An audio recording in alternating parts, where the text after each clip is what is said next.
From CGTN headquarters in Beijing, this is The Hub with Wang Guan. Hello and welcome to The Hub. I'm Wang Guan in Beijing. China's economy has made a solid start in 2025. In the first quarter, GDP grew by 5.4% year-on-year, surpassing expectations. From January to April, retail sales increased by 4.7%, indicating a mild recovery in consumer confidence, while total trade rose by 2.4%, despite ongoing global uncertainties and U.S. tariff pressures. So what is driving this resilience? How is China managing to navigate these challenges? To delve deeper into these questions, I'm joined by Anthony Cheng in New York. He's the former global chief economist at JPMorgan Chase. In Henderson, Nevada, we have William Li, chief economist at the Milken Institute. And here in the Beijing studio, we have Professor Liu Baocheng, Dean of the Center for International Business Ethics at the University of International Business and Economics. Professor Liu, it is a mixed bag. GDP growth beating expectations, consumer spending up a little bit, but industrial output, or rather a major index gauging the enthusiasm of Chinese producers, is less than robust, to say the least. That's right. I view the first quarter, or well up to the end of April's performance, with cautioned optimism. There are some shining figures, like what you mentioned with regard to GDP growth rate, which is really almost double to the prediction of a global growth. Now the retail sales and also the penetration rate of the new home alliances, e-vehicles, etc. So these are really the optimistic ones. But we also read that the last month, the PMI, the Purchase Manufacturer Index, which is a strong indicator of the enthusiasm or momentum of the investment sector, has really dropped into the contraction stage. And also the real estate continued to drag Chinese economy by a decline of 10%. The borrowing rate is still rather low despite the government quantitative easing and also government bonds. A moderate one is that the local government debt has been somewhat relieved by the support of the central government. So much is really relying on how we can really deal with the structural resilience, and also how we can really deal with the global challenges in terms of the Chinese export market, together with more added value through our innovation. Mm-hmm. You mentioned the 5.4% GDP growth rate that is almost doubling the world average. Yeah. What is driving this number? Chinese government deserve quite a credit because they provide a lot more liquidities through quantitative easing, through the bond issuance, and also through more of the fiscal policies to support infrastructure developments, and also in supporting the innovation part for the small and medium-sized companies in a hope of generating more of the hidden campaigns. And also they have the subsidies for the trade-in program, both for the corporate level and also for consumption level, etc. And then the government also is focusing on building more of the economy housing to provide to those low-income households. So these are really the effective measures. But now we're also facing a lot more uncertainty with the global marketplace. There has been relaxation over the Geneva talk between China and the United States with regard to the tariff, but there are still a lot more uncertainties. And then the private sector needs quite some time to really shake up their confidence, because right now the borrowing is still rather tepid, and hopefully that the new law on the promotion of private economy can really be able to generate more of the confidence into the private investors. William, let me turn to you. What is your reading of the Chinese economy figures coming out regarding the first half of the Chinese economy? There's never any doubt that China is really unsurpassed in being able to produce stuff. China's manufacturing sector and its production in general, I think, is the most efficient and productive in the world. And it's proven that over the many years. And what I think the concern that was expressed by the working group last year, the Communist Party's working group, and economic plans that it laid out was on the demand side. The demand side is where there are concerns that despite all this production, all the salaries and wages that are paid out, people are saving those wages and salaries rather than spending it because they're uncertain about their future. There's not an adequate safety net. They're worried about their retirement. They're worried that their wealth in the property sector is not going to stay with them. So there's a lot of concern on the demand side that prevents them from spending this tremendous amount of wealth that China has produced. And so I think that discrepancy between the supply and demand side is really where the real issues for China going forward will be. But there's really no doubt that China is really unsurpassed on the supply side in producing stuff, and not just any stuff. It's producing stuff that's high tech, the leading edge of technology for electric vehicles, solar panels, and all the high tech industries that. So the supply side is a resounding success for Made in China 2025 and a resounding success for production going forward. As I said, the difficulty then is, will the Chinese population be able to buy all that stuff or not? And right now the answer is no. And I think the dependency of China on exports is to get rid of some of that surplus because it can't sell all that stuff at home. Well, William, you mentioned the dichotomy, if you will, between the supply side and the demand side, AKA people are not that willing to spend. What else can the government do? I mean, what policy mix do they have in the toolbox to really make the Chinese consumers more willing to spend? China has tried a lot of the tools that are standard toolkits, incentivizing people to turn in their old consumer durables like washing machines and cars and stuff to buy new ones. But that is just bringing forward stuff that they would have purchased in the future into today. So it leaves a gap for tomorrow, right? You can't continue these incentive programs forever. The other thing that I think would be very useful is to put in a clear safety net that guarantees people's retirement income. And unemployment insurance that guarantees some subsistence level of income for when they lose their jobs and transition from one job to another. And there's a lot of transitioning going on in China right now because the shift from low value added to high value added manufacturing is such an important policy imperative that a lot of people are having to retrain and get new jobs. And during that transition period, unemployment insurance would help boost the confidence that Professor Liu talked about was lacking in both borrowing from banks and also lacking in spending. Anthony, let me turn to you. What is your reading of the Chinese economy? We've heard from both professors. There's optimism, there's caution. What do you think? I think everything that I've heard is true. Dr. Lee is correct in saying the safety net is not very strong. But I think they're moving in the direction of trying to support the economy. And the toolkit is the standard one. China can still lower the reserve requirement ratio. They can still lower interest rates. The trade-in program is working. We saw that, in fact, home appliances were up 38.8% on a year-over-year basis. Yes, it is moving consumption forward, but it's certainly helping. But in terms of the safety net, some of the things that could be done in China is to sort of increase the opportunities of the rural population, because we know that the pensions of the rural population are much lower than they are for the urban. That's the reason why when you look at a typical urban worker or consumer, they spend a lot more or a bigger share, the higher marginal propensity to consume than say a rural worker.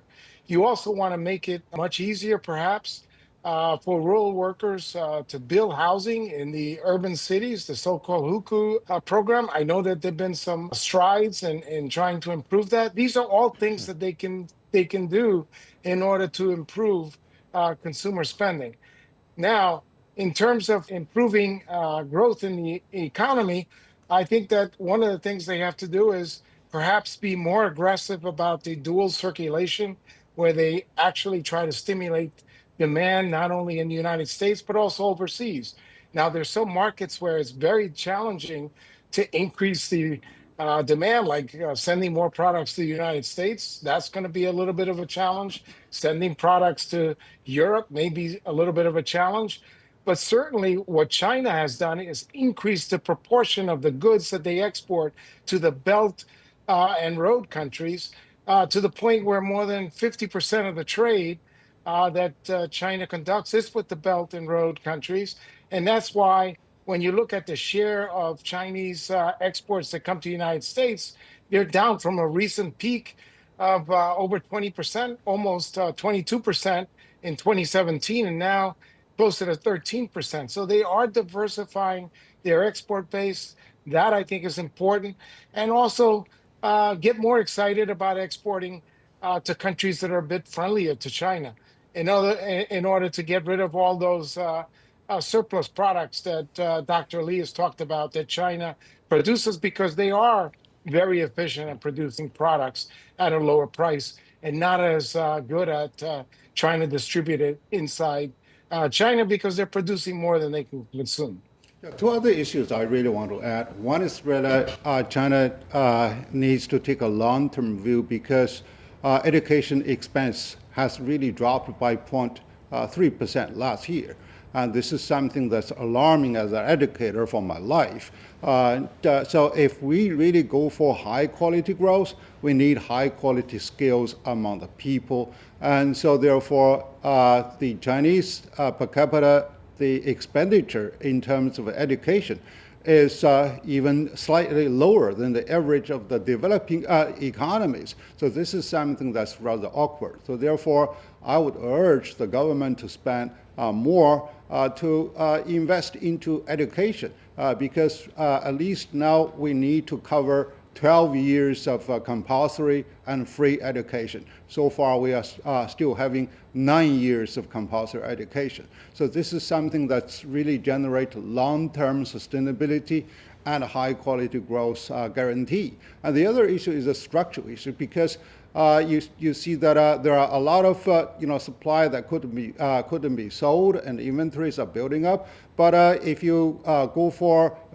good schools, if you go for good hospitals, you need really to build a more of a social network in order to get really the right type of service in time. So therefore, we need to carefully look at the entire structure. Where are those areas that consumers want to spend money but they do not have the opportunity? And then where are those the redundant supply that we need to eliminate through market operation instead of the government, the tough hand actions.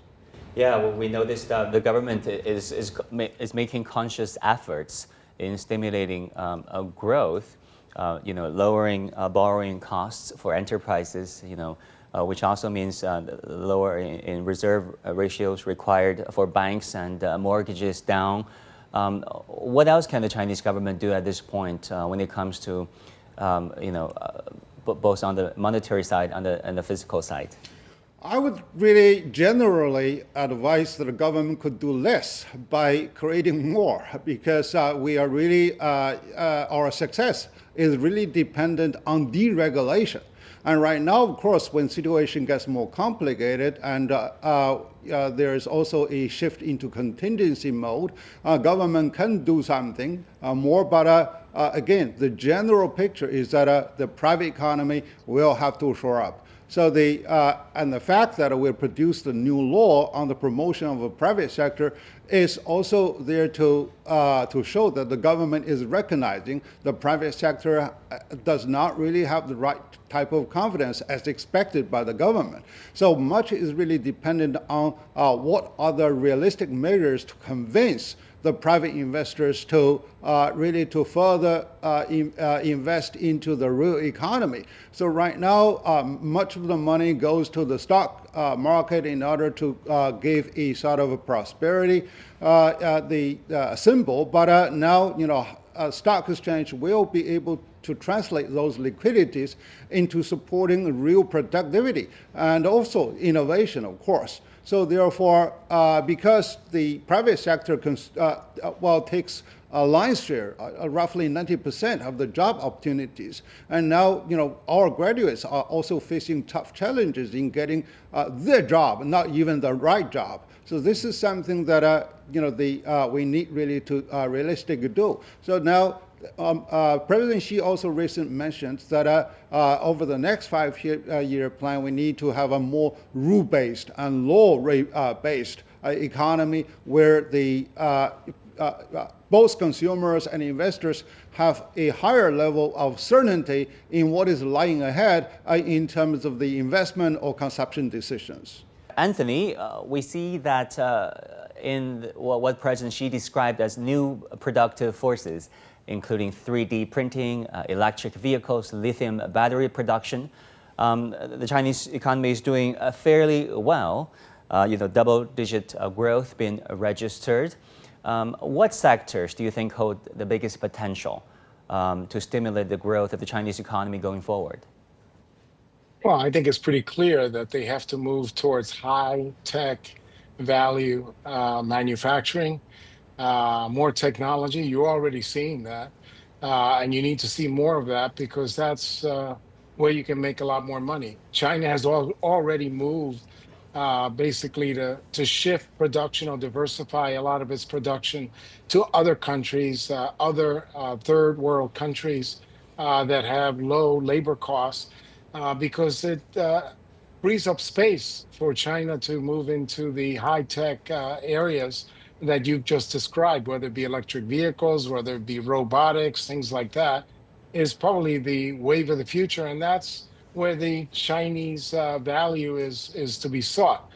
The only issue here is that how fast can they do it? They're moving in that direction.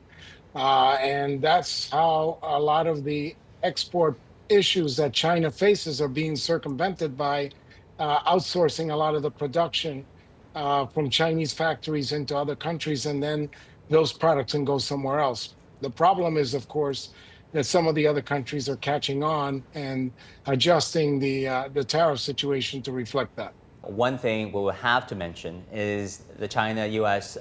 rapprochement, if you will, on trade and on tariffs. Professor Liu, let me ask you about this. You're the expert on this, if you don't mind me putting it that way. A truce between China and the United States in Geneva, a suspension of tariffs for the time being, 90 days. Where is the situation headed? Well, right now, I think China is not really the highest target. Much of the solution lies in de-escalating the retaliation, actually, which is really what was achieved in the Geneva talks. But they're still hanging 24%, and also over the 3.0 started in the Trump's first administration since 2018. That's still hanging there. So yesterday I made roughly a calculation. There's still a hanging tariff of 57 to 59%. Over China. Actually, that's the initial type of plan. When Trump stepped into the White House in the first stage. So therefore, it still gives some more uncertainty, but also there's more relaxation. So the two good things that because Chinese businesses are very agile, so therefore they send a lot more of the inventories into the United States before the reciprocal tariff was introduced. Now you can see that the Chinese ports are really getting so busy, and also many small parcels are shuffling over there just in case that Trump can really turn his mind after 90 days. So this is the situation. But generally speaking, the Chinese competitiveness and also the interdependence of the China and the U.S. economy is unshakable for whatever reason.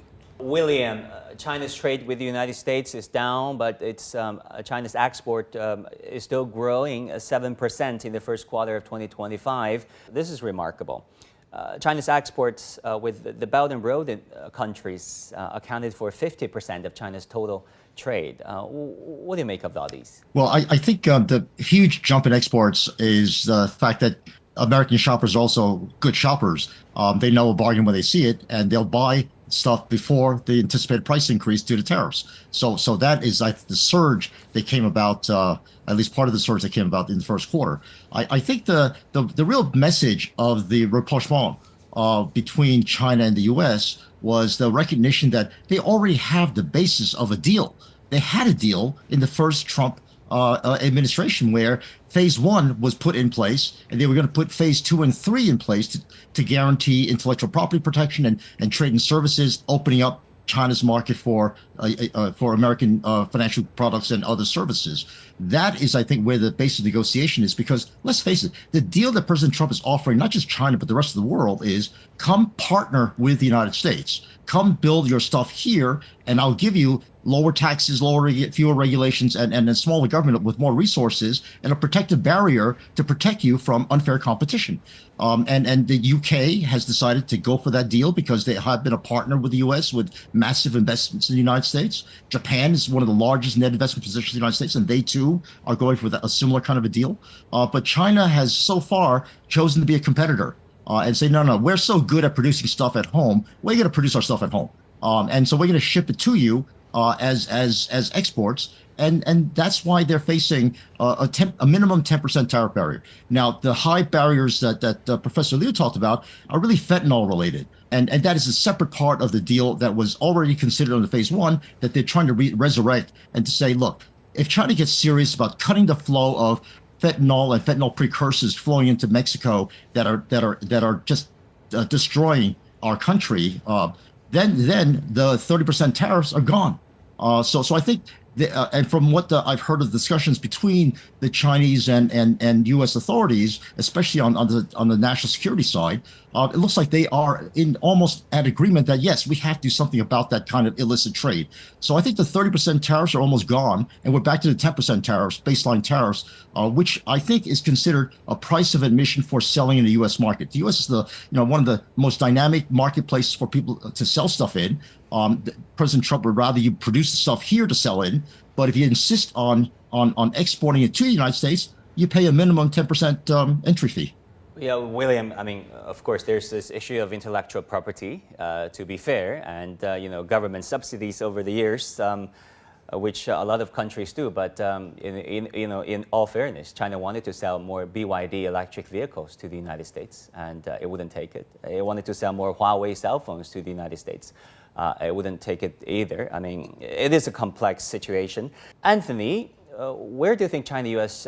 Trade negotiations are headed? What would a grand bargain look like?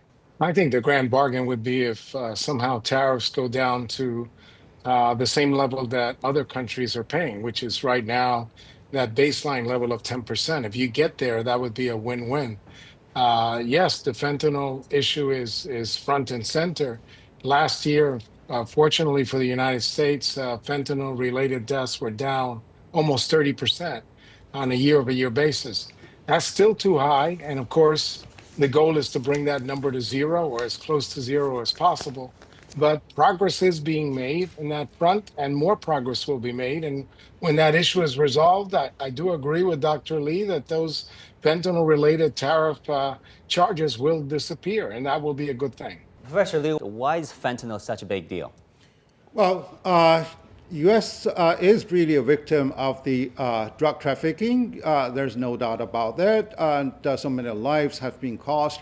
But the issue is that whether it is really China who is really supplying this directly to the United States. So the investigation by the Drug Control Organization in the United States says that much of it is really handled in the last mile issue. So the fentanyl by itself is really having multiple purposes. It's like, you are doing a butcher knife.